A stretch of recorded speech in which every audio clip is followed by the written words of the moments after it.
An acceptance speech by the Governor-elect of Cross River State, Senator Prince Bassey Utu. Fellow Cross Riverians, this is the day we have waited for, prayed for, and hoped for. It is the day that demonstrates in the most profound way the strength of our democracy and our people's collective resolve to continue our peaceful march into a new era of growth and economic prosperity.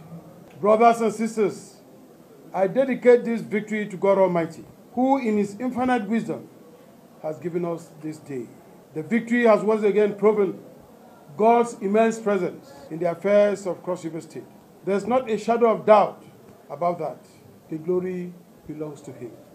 My gratitude goes to our dear Governor, His Excellency Professor Ben Ayade. In developing countries, experience has shown that the struggle for power is not often a contest of ideas, but a battle between right and wrong, and justice and injustice. Your Excellency, you stood your ground and ensured that the delicate balance that holds our beloved state in place did not trip and tumble. This singular act has set you apart as a man of deep convictions and passionate moral force. You have each your name in history. Thank you so much. Having said that, I bow in humility to the leadership and members of our great party, the APC, who worked night and day to give us victory. You went from door to door and from one market square to another to wake our brothers and sisters up to the incredible possibilities of a new Cross River State. This victory is a product of your commitment.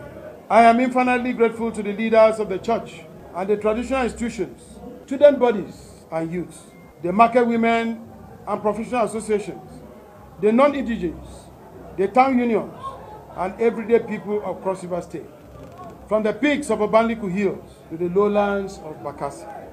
You came together to make this history. This dream is your dream. Finally, I must thank my dear wife, my family and close friends, who had to live with my long absence during the campaigns and who shared anxieties when the votes were counted. You have the best of my loving always.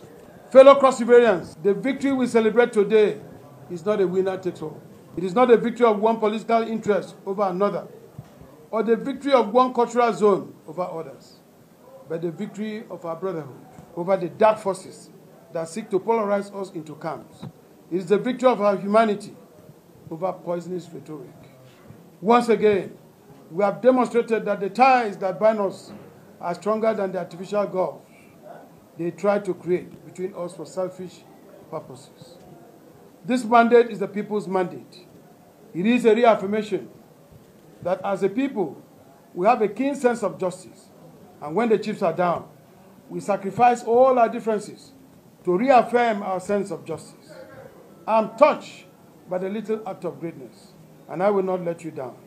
I will work night and day to justify the confidence you have reposed in me. Fellow Cross Riverians, there are no winners and no losers. No victor, no vanquished.